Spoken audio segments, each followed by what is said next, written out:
মুসলমান বন্ধুরে আমার, আমার আল্লাহ রব্বুল আলামিন পবিত্র কোরআন শরীফের মধ্যে বলেন, কুল সিরু ফিল আরদি সুম্মা দুরু কাইফা কানা আকিবাতুল মুকাজ্জিবিন।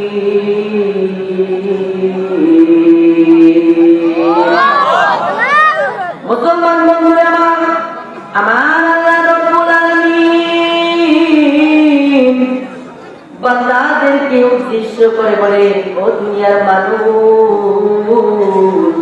তোমরা পৃথিবীতে ভ্রমণ করো, পরিভ্রমণ করো এবং দেখো আমি আল্লাহ রব্বুল আলামিন যারা মিথ্যা করেছিল, যারা মিথ্যা পরিপূর্ণ করেছিল, আমি আল্লাহ রব্বুল আলামিন তাদের কি দশা করেছি, কি পরিণাম করেছি, তারা পৃথিবীতে ঘোরো আর পরিভ্রমণ করে দেখো।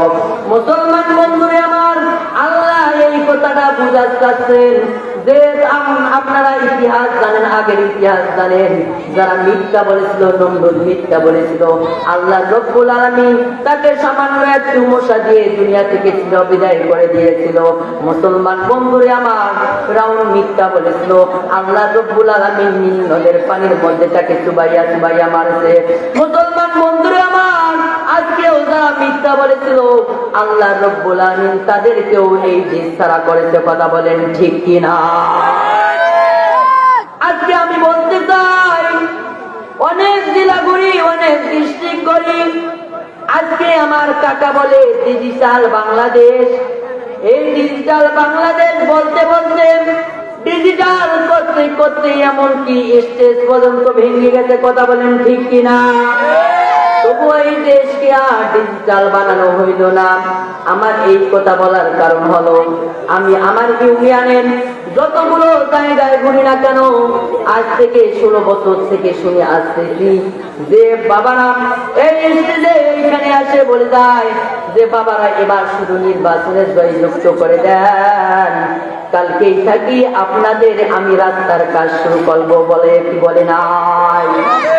এ মুসলমান বন্ধুরে আমার, আপনারা একটা বাস্তব প্রমাণ দেখাই।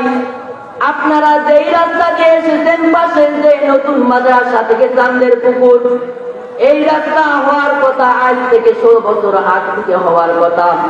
16 বছর পেরিয়ে আজকে 17 বছরে পা দিল রে যুবক। তবু এই রাস্তার যে অবস্থা, আজকে আমি বলতে চাই, আমার গ্রামের যদি কোনো মা বোন যদি অসুস্থ হইয়া যায়, কোনো মা বোন যদি গর্ভবতী হইয়া যায়, আর এই রাস্তা দিয়ে যদি নিয়ে যাওয়া হয়, মেডিকেল যাওয়ার প্রয়োজন নাই, ক্লিনিক যাওয়ার প্রয়োজন নাই, নতুন মাদ্রাসার মধ্যে ডেলিভারি। কথা বলেন ঠিক কিনা?